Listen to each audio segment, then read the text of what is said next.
an original MCM production.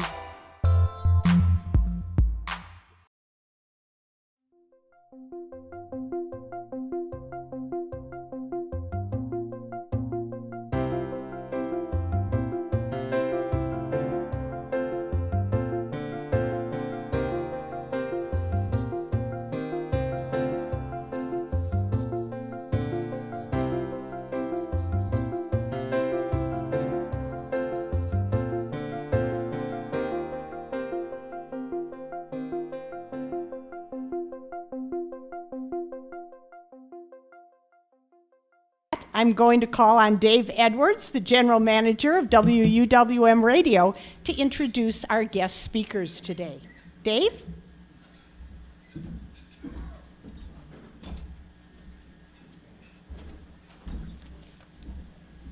Thank you, President Nancy. Good afternoon, everybody. Good afternoon, everybody. Oh, good. Just want to make sure everybody was still awake.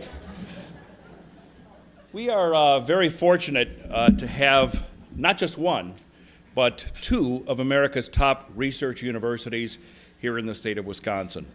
The University of Wisconsin-Milwaukee and UW-Madison are both talent pipelines and bastions of discovery, helping to drive the state's economy and solve some of society's problems. And better yet, these fine institutions collaborate and are working together on projects to build a stronger, healthier Wisconsin for all of us. We're fortunate today to have with us the chancellors from both institutions, UW-Milwaukee Chancellor Mark Mone and UW-Madison Chancellor Rebecca Blank. Each chancellor will share a bit of their perspective about what their institutions are working on and why it is important for the state to reinvest in its research universities, and then they'll be happy to take your questions.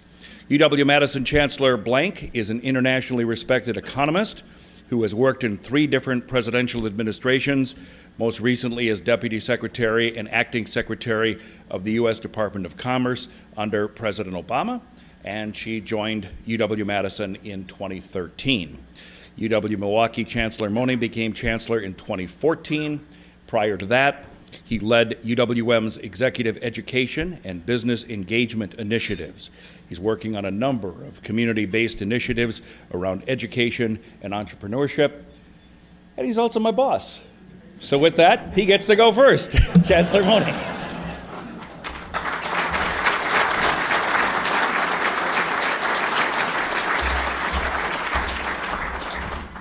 Good afternoon, and thank you, Dave, for that wonderful introduction, great background. You know, we had an award ceremony, employee award ceremony last week, and we honored about 400 employees with 6,400 years of service collectively. And Dave Edwards got 40 of those. And we know, Dave, that you have started when you were either 3 or 4. The debate is still ongoing, but we're so grateful for your service. So thank you very much. We are absolutely thrilled to be here, and it's my pleasure to be able to provide some comments and perspectives, followed quickly by Chancellor Blank. And I will say right at the outset how fortunate this state is to have such a strong leader as Chancellor Blank at the helm of our flagship institution. We're just tremendously grateful, and I value very much our partnerships that we'll talk about today, Becky.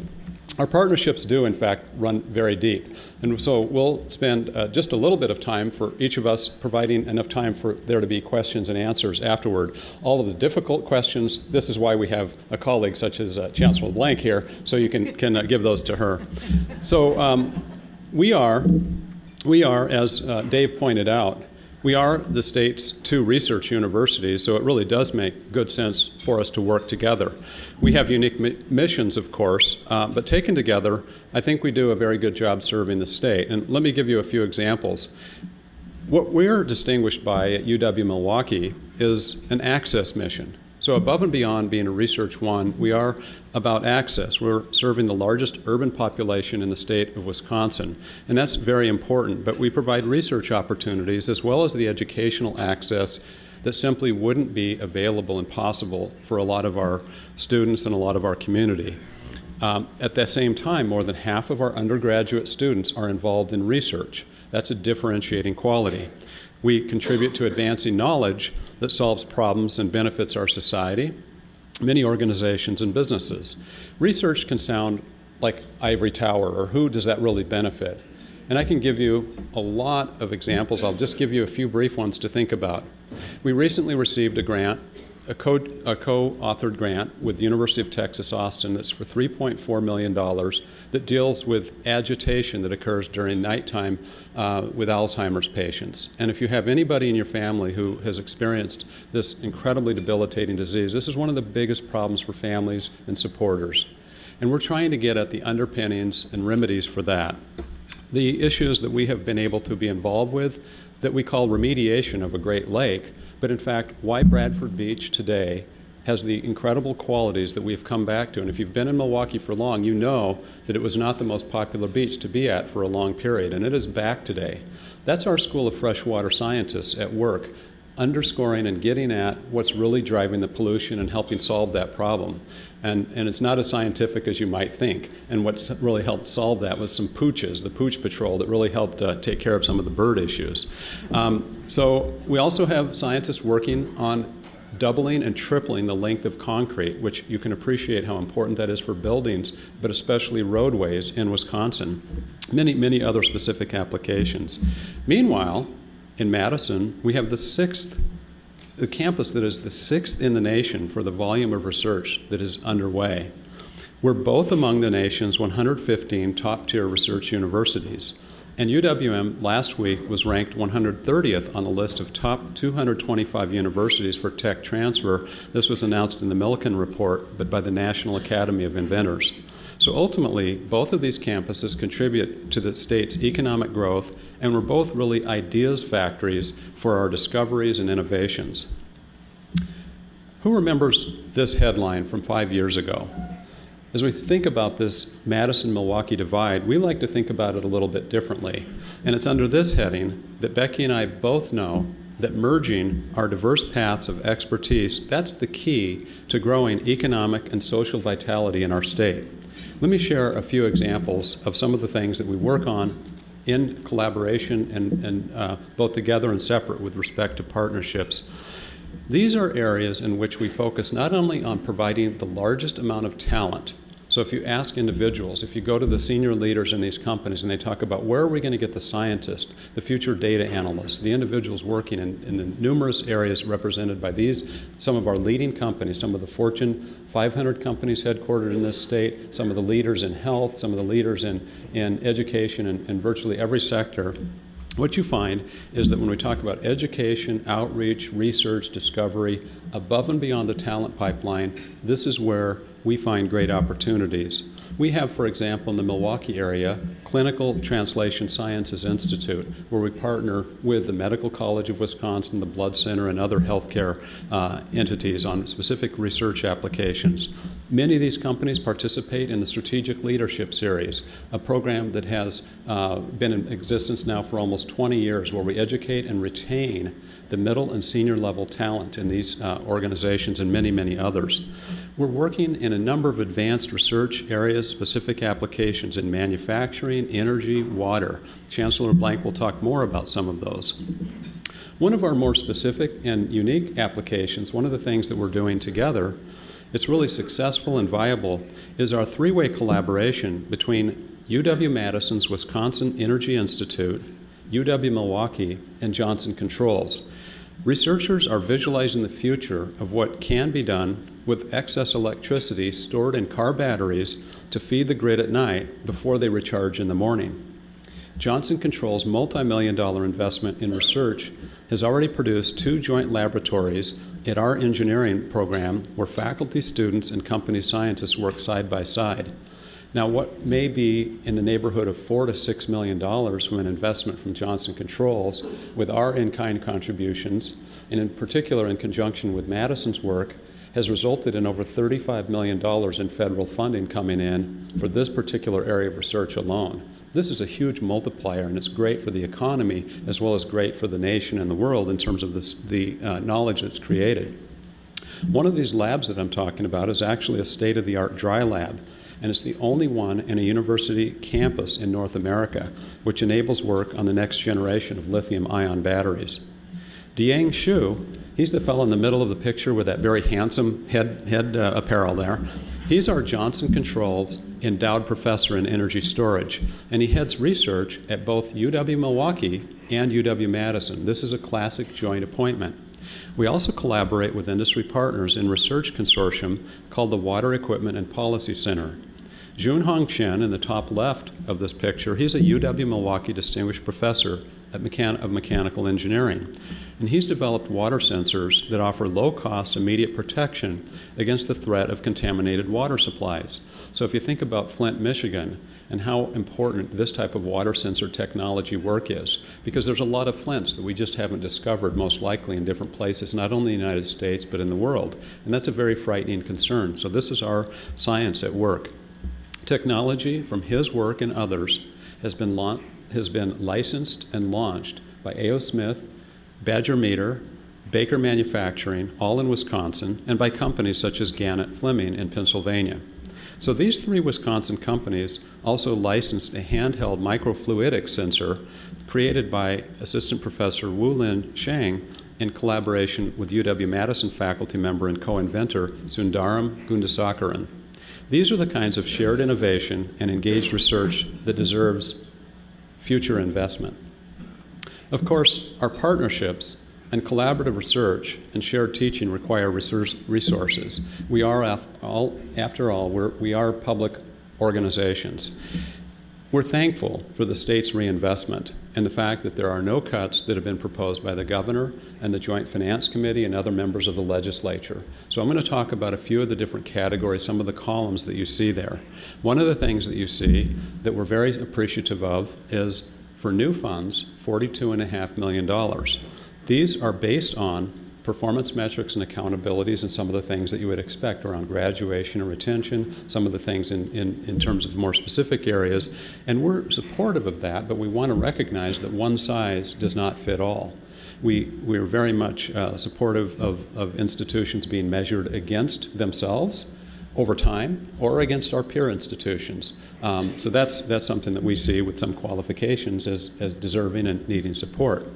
The $50 million in the lapse in that second column, that's something that had been proposed earlier in the previous biennial budget. That's a welcome respite. We very much need and value that. Our budgets are premised. In fact, I would go so far to say if we don't get that, it's essentially a cut, a substantial cut if we don't get that type of support. So we're grateful for that. On the capital budget, that number there, 47,000 square feet, should actually have another zero in it.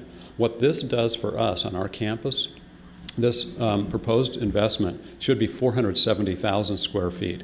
And to put this in a different context, we bought about probably a decade ago what was known as the Columbia St. Mary's Hospital Complex.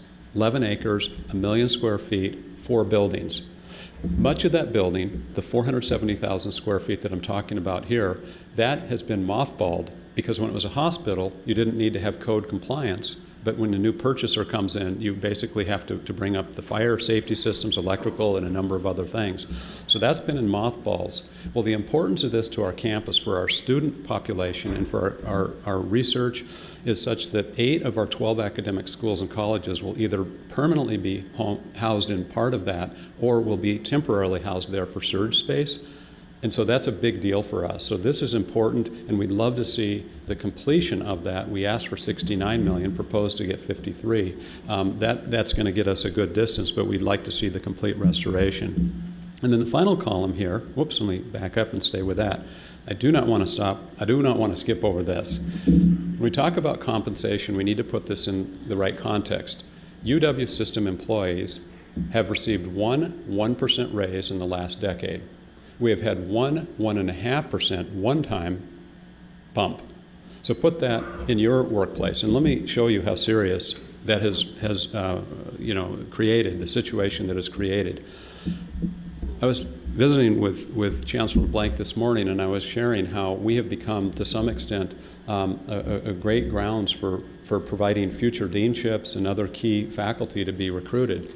I was at University of Massachusetts Lowell last year, and the president told me, he said, I hate to say this, but Wisconsin has become just a great recruiting ground for us and other campuses across the country. We see this when we have a team of neuroscientists that get offers substantially above what they're currently making and the package that it takes to retain them, it's just phenomenal. And Chancellor Blank can give many examples. This is a huge cost driver for us today. But look at the statistics here. Across the system, our faculty are paid almost 20% less. This is not meant to be a complaint. You didn't come to Rotary to hear this, but you need to understand that's very difficult for us to operate. Imagine your businesses, your organizations that have your key frontline, the key talent in your organizations with that kind of situation. So yes, we've done a lot to build the culture. Yes, we've got great careers. And of course, Wisconsin, I say this having been here almost 30 years, is a remarkable place to be. But our faculty are in a national and international labor pool. And this is a real challenge for us. So you need to be aware of that as we talk about support for our state institutions that make such an important difference that many of you have benefited from. So with our budget constraints, UWM's story in particular, is that we are down about 500. We will be down at the end of this next biennial budget about 500 headcount. Today we're down 300. And about 110 or 111 of those are faculty. So that's the situation that we face.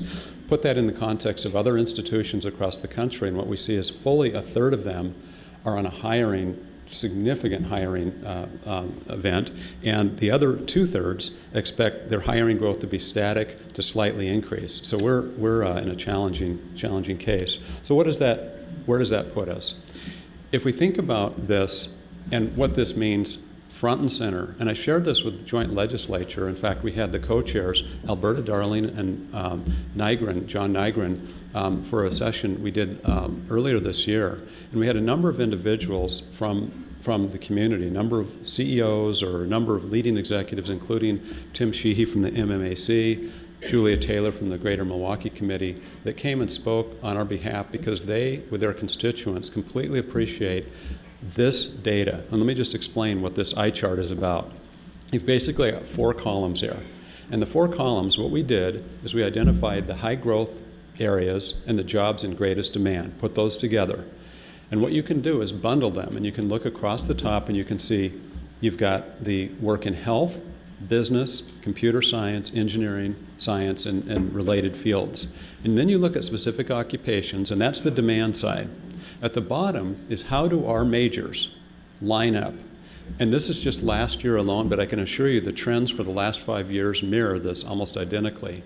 And what this shows you is that half of our students, and think 5,400 students a year, 75% of whom stay in this region, 85% of our students come from Wisconsin, 74% of them stay here and fill these jobs. So we have graduates, 800 in healthcare fields. Nursing, #1 occupational demand in the state, followed closely by some areas in computer science and other areas.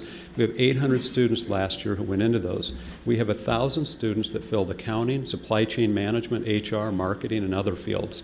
We had 175 graduates specifically go into computer science, and then almost 300 students in different areas of engineering. So this is a compelling statement made in terms of where is the future generation of talent going to come from. And it's the companies, whether it's the Kohl's or the Rockwell Automations, Aurora Healthcare, and on, that really benefit from this. So as I look to wrap up, the final slide that I would ask for is really from an advocacy perspective. As Becky and I continue to meet with legislators, as much as we've got our alumni engaged and we're partnering with key community members, we really do need your help. And so we want to build a case that as we think about this, asking you to contact your state legislators and think about the importance of this state and education role in this state. And if you can help make that case for why investment's necessary to advance our innovation, our competitiveness, and the economy, we think we make that big difference. What we do together impacts hundreds of thousands of lives by providing the opportunities for personal, professional growth and enrichment. So with that, I thank you and ask Chancellor Blank to provide her comments.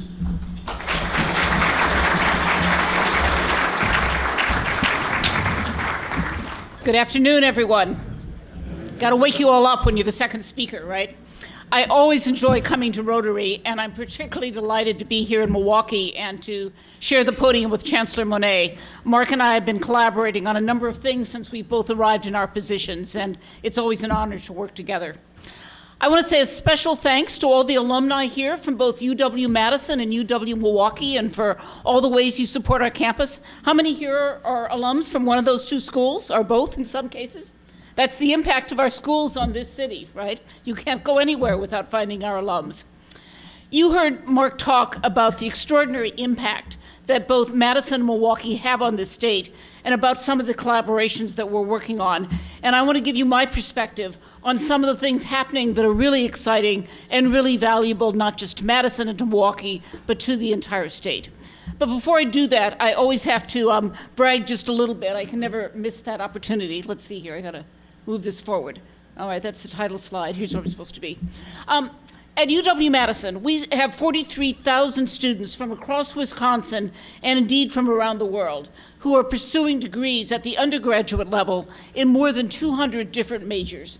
Commencement is just around the corner. We're sort of rushing towards it right now. This year, we're going to confer 10,500 degrees, and a good number of those people stay here in Wisconsin.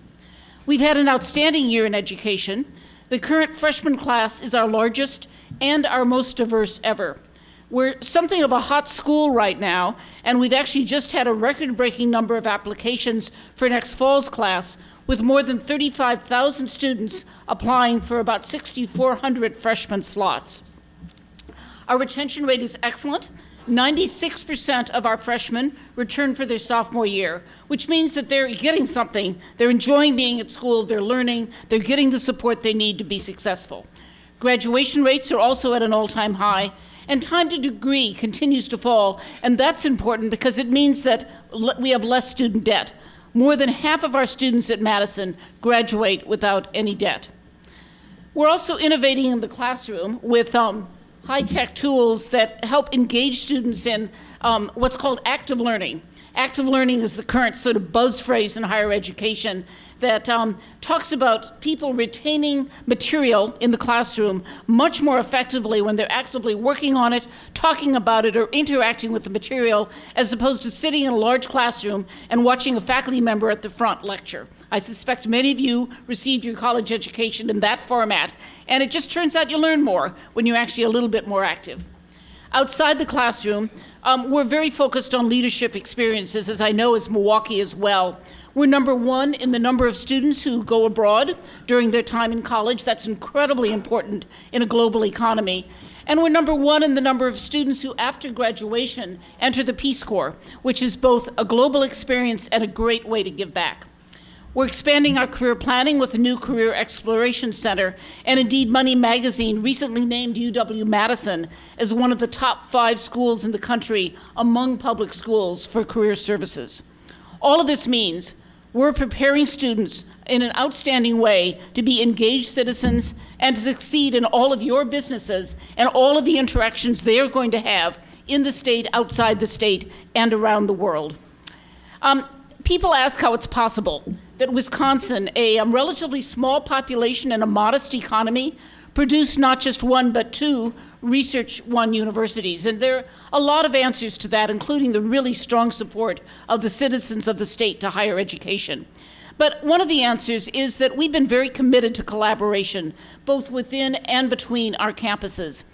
As Mark noted, in the last 5 years alone, we've done a lot of things together. Madison and Milwaukee have collaborated on 34 different federally funded research projects worth about $2.3 million, and a number of others that are funded through industry partnerships.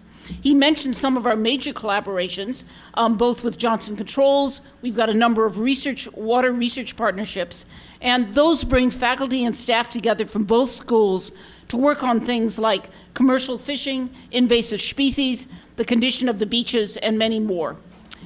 All of our joint projects mean more than cutting-edge research, and I thought Mark gave some wonderful examples and the ways in which research and innovation interact with what's happening in your community and can make life better in all sorts of ways. Of course, not all of our research projects are joint collaborations. Each of us has programs in both cities that bring our unique expertise to those locations. For instance, our Triumph program. that stands for Training in Urban Medicine and Public Health, bases third-year medical students in Milwaukee to work with community partners to address critical healthcare shortages. And our longstanding partnership with GE Healthcare has sparked about 135 different projects with contracts for 5 more in the works. I'm behind on my slides. The newest collaboration with GE Healthcare, is there anyone here from GE Healthcare?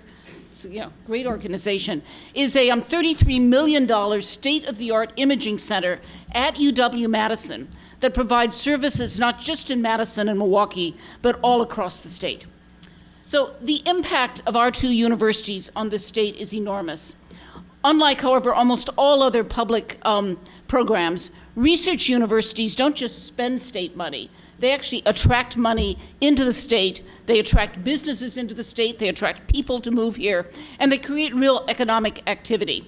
UW-Madison and the affiliated organizations such as UW Hospital add $15 billion to the Wisconsin economy every year.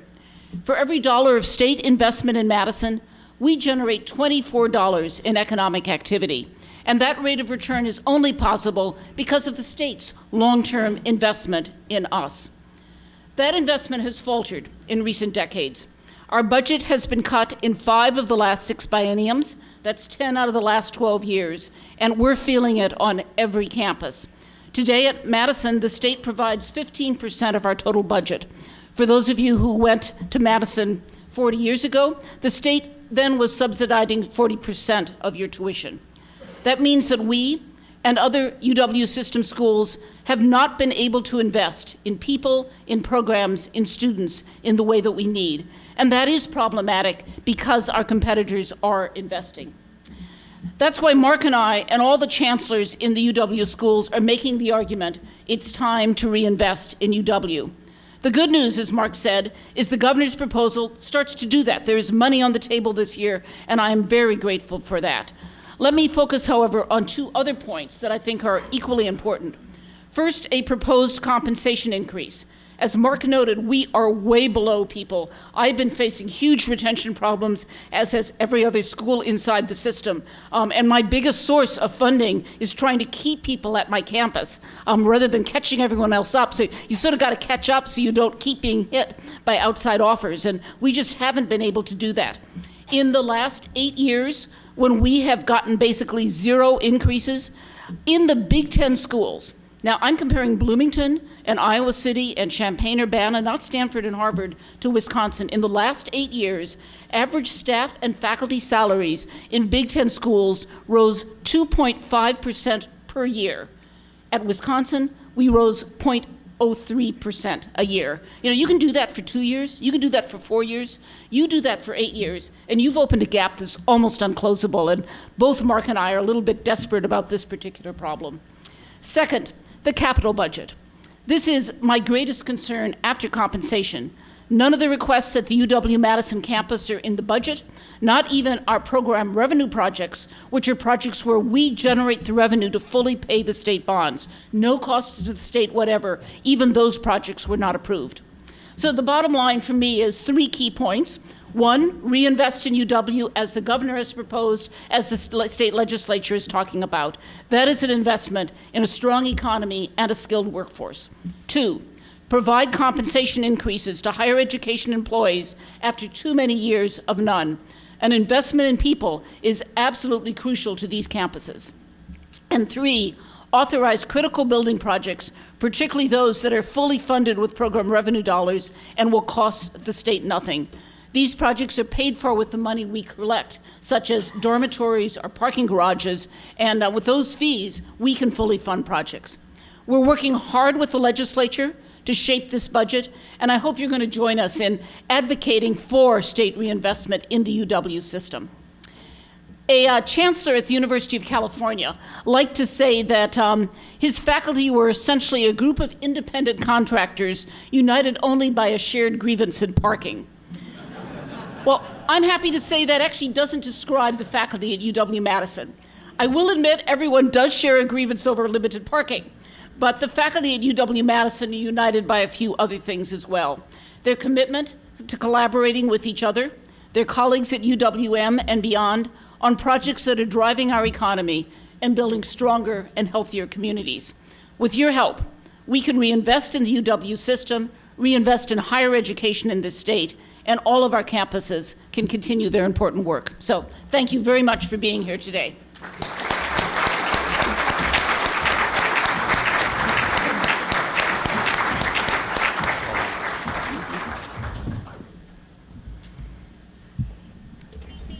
Questions? What can we tell you? Yes. I'll let you call. I think you referenced that 85% of UWM students, I believe, are from Wisconsin, but you retain 74% after graduation. And given that our economy will need more workers to continue to grow, what programs are in place to encourage people to remain in Wisconsin? And what programs would you like to see put in place to increase that number? That's a great question. And what I should say is that we know we can track very easily 85% come from Wisconsin today. What the 74% refers to is over time, that's how many are retained. So a lot of that is retirees. I can tell you from the workforce, we're probably closer to 90% of our students that stay. So we actually attract students from outstate that end up staying here. So we're kind of ceilinged out. We can't do a lot more. One of the huge advantages that we've got both in Madison and Milwaukee is how geared we are to internships and programs that actually have our students requiring those and doing a lot. So when I was in the business school here, one of the things that reported to me was our career services and internships, and as Chancellor I've continued to propagate those types of programs, as has Chancellor Blank across all our different fields. So it is pretty dialed in, and that's one of the recruiting features that we have in Milwaukee, is how whether you're in the PEC school, the health fields, engineering, business, you name the field, you have those opportunities for employment and great career choices right here. I say that with an example from my own family, where my son went to UWM, had multiple internships, and is happily employed here in the community as an accountant with exactly that type of experience. I just see it thousands and thousands of times a year. So we feel really good about what we've got, and we just want to continue to strengthen that. Can I add to that? Yes, I agree. Internships are absolutely key, and the majority of our internships are in the state of Wisconsin, and that's one of the main ways that people recruit our students to stay in the state. There's a second issue that I'd really put on the table for people in Milwaukee. A lot of our students, when they graduate, it comes with being 22, want to go to the big city, right? And Chicago and Minneapolis are, of course, the first two big cities they think about. And many of them, if they've not been in the Milwaukee area, and a lot of our students haven't been, they come from elsewhere in the state or out of the state, haven't really spent time in Milwaukee. And one of the things that I've actually been saying to a number of people is, Milwaukee actually ought to work at letting students from elsewhere in the state come see this city. Come invite 100 of our students to spend the evening in Milwaukee, have them visit a number of major employers, take them down to the 3rd Ward, show them the lakefront, and talk about how much fun it is in your 20s to live and work in the city of Milwaukee. For better or for worse, you need a little bit of that marketing and publicity. And we would love to work with you if there's some folks here who want to try to create those opportunities for students who are sophomores and juniors to really get a flavor of how great it would be to stay in the largest city in our state. Jim. Chancellor, could you talk a little bit about the mission and timetable for the new Blue Bar Center for Entrepreneurship? So thank you, Jim. The question was, can I talk a little bit about the new Lubar Entrepreneurship Center, a little bit of the vision and mission and work that we're looking at there. We've been very fortunate in this community. I think you all can appreciate the Lubar family support. I think Becky would endorse that as well in terms of what great benefactors they've been. Shell Lubar's vision that we're trying to help realize is to provide education such that all of our students can become stronger entrepreneurial thinking, students with innovation and creativity, critical skills, that no matter whether you're going to work for the largest companies or if you want to have your own business, you're able to have the skill sets that are going to be so critically important to help boost the economy and provide career alternatives above and beyond what you might have ever envisioned. So this is typified across all of our programs. We have a number of different things that include, for example, the Student Startup Challenge, where students are mentored and put together to work in teams to vet their ideas. And when students graduate, one of the most common comments is, I knew when I came to UW-Milwaukee I would get a degree in education or business or whatever the field was, but I didn't realize I'd also have that opportunity to have my own job with my own company, that I'd have a business plan that I'd be able to leave with, and I can leave, and it's already started in different ways. Time after time we see that. So what we've got is a state matching their initial investment of $10 million for a building, and we have undertaken a significant philanthropic undertaking that will be the operating fund. So today we're at almost $14 million in our endowment, and we want to build that to about $25 million that would be generating enough operating funds to really do the right things to expand and build on those types of programs. This building will also be at the corner of Kenwood and Maryland, our visitor center. So that's a real powerful statement about the branding of UW-Milwaukee going forward in terms of the innovation and the entrepreneurship that is happening on our campus and what we want to bring to this community. It's really a great opportunity, and we're just immensely grateful to the Lubar family, the Kellners, Jindusas, and others that have been very much behind this initiative. So, over here, please. There have been a number of stories recently about how free speech is under assault at major universities. There have been a few institutions like the University of Chicago, Purdue, who have taken very specific steps to ensure that there's free speech is protected, that there's a diversity of viewpoints being represented, speakers aren't assaulted. What steps are being taken at your respective institutions to ensure that? You want to start that? Yeah. So the Regents last spring adopted actually the University of Chicago policy, which means it is in place in all of our campuses. And that very much both is a statement of the importance of free speech and of the, and the ability of people to protest as well, but, to protest in a way that allows free speech to move forward. And on our campus, the concern is both to represent a wide variety of viewpoints. We have Charles Murray speaking on our campus tomorrow night, but also to allow those who oppose to find an appropriate way to protest that, right?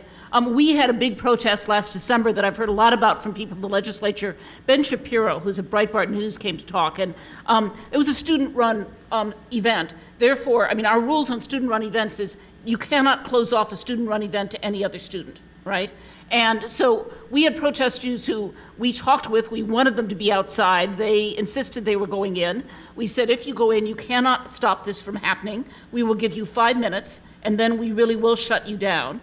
Our students went in. They did protest. They stopped the talk right when it started, but within 7 minutes, they were out of the room, and the talk went on. Now, I consider that a very successful event, right? We allowed both to happen together.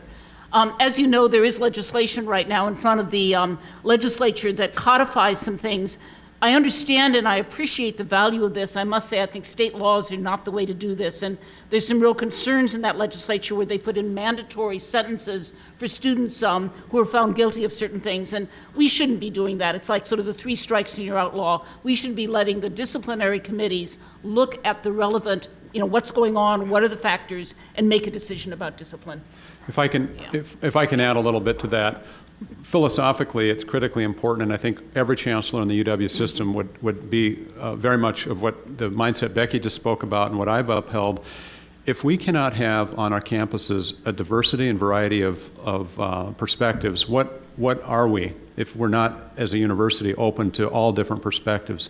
At UW-Milwaukee, we have had a complete array of speakers in the last couple of years that include everybody from the left to the right. That is, nobody has been forbidden, and we've had significant protests. We had 4,000 protesters for when we had the Democratic debates. We had several hundred protesters when we had at the time, presidential candidate Donald Trump. We had Milo Yiannopoulos from Breitbart at the time when he was there, and you saw what happened nationally. We continue and will have those events continue, and we will uphold every aspect of free speech.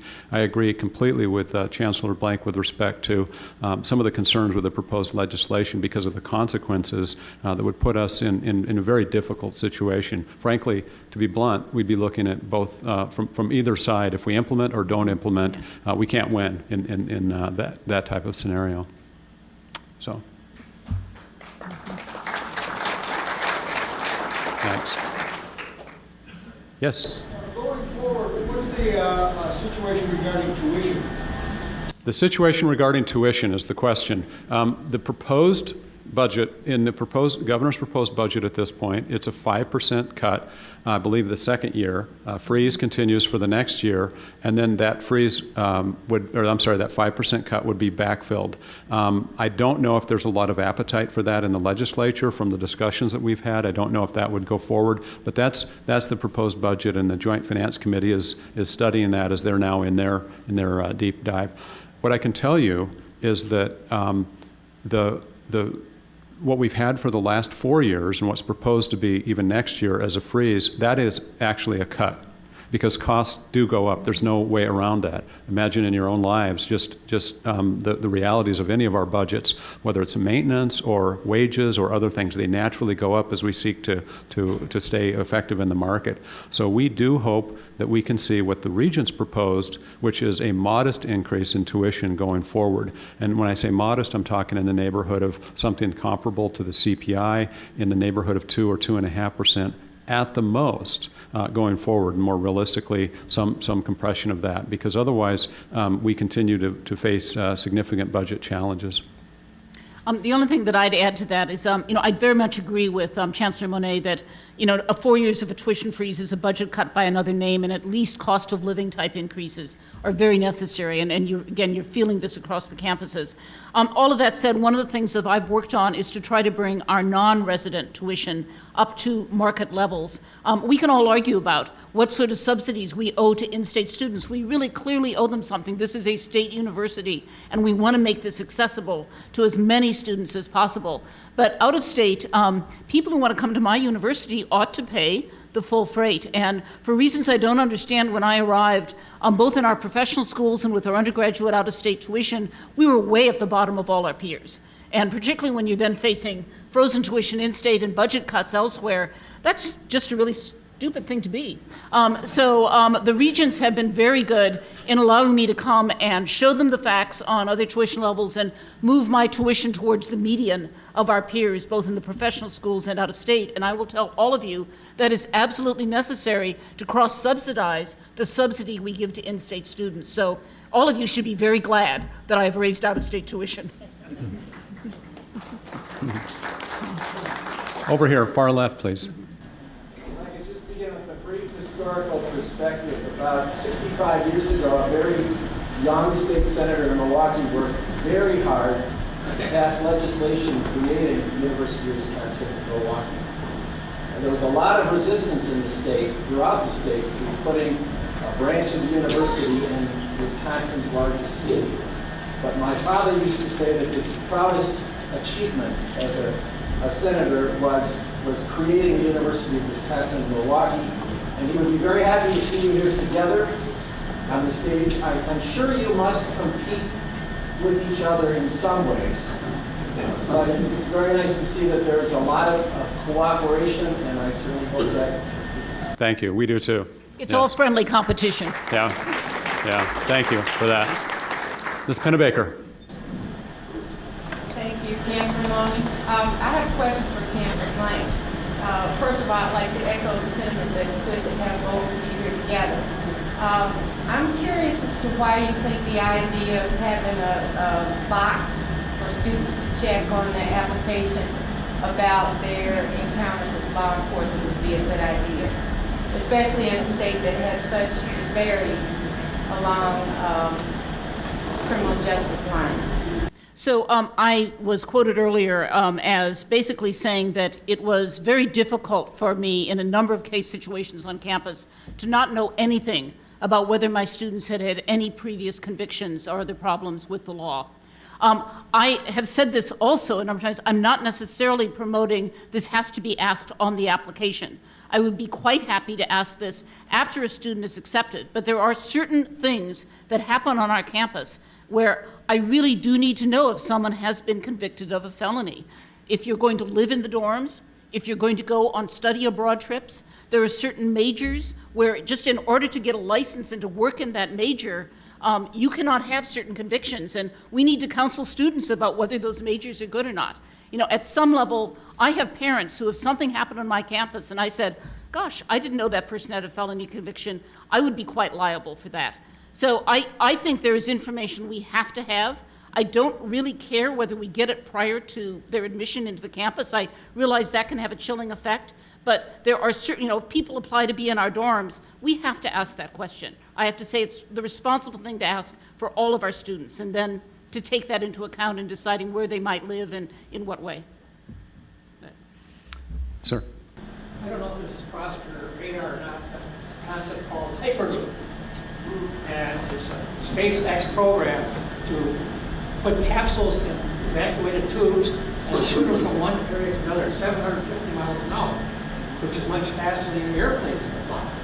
And I know that SpaceX put out a program, 130 universities or research institutions responded, and they had a competition. And number one was MIT. Number two was a university in Holland, I believe. Number three was University of Wisconsin-Madison. And they called it Hyperloop. I also know that UWM submitted a proposal, and they came into the top 25. Do you know where that whole project stands right now? Are you still engaged in research in this area? I think it's a kind of an interesting concept. Whether it's going to be a flop or a success, I don't know. This was all a student project. We had a great group of students working on this. I mean, the idea is you can travel from Madison to Milwaukee at 750 miles an hour in a vacuum tube. I'm not sure I want to be the first one to do that, but that was what they're trying to figure out. And it got our students very interested in this concept. And, there are a number of industries and companies involved in this. And my hope is a number of those students will go on and do work in this. I honestly don't know which of my faculty are actively involved in research in the area, but it's clearly in the water. And our involvement with this whole Hyperloop project has increased a lot of interest on campus. Yeah, I really can't add a lot to that. I don't know a lot more, but I love the concept. We're very much interested in exploring it. And my view is, why only 750 miles an hour? Let's. Yeah. I've seen some of the preliminary work on this, and it's just amazing to think about from San Francisco to LA to begin with some of that stuff that would just, some of the initial areas. That'd be cool. It'd be really neat. Thank you. Thank you. Thanks.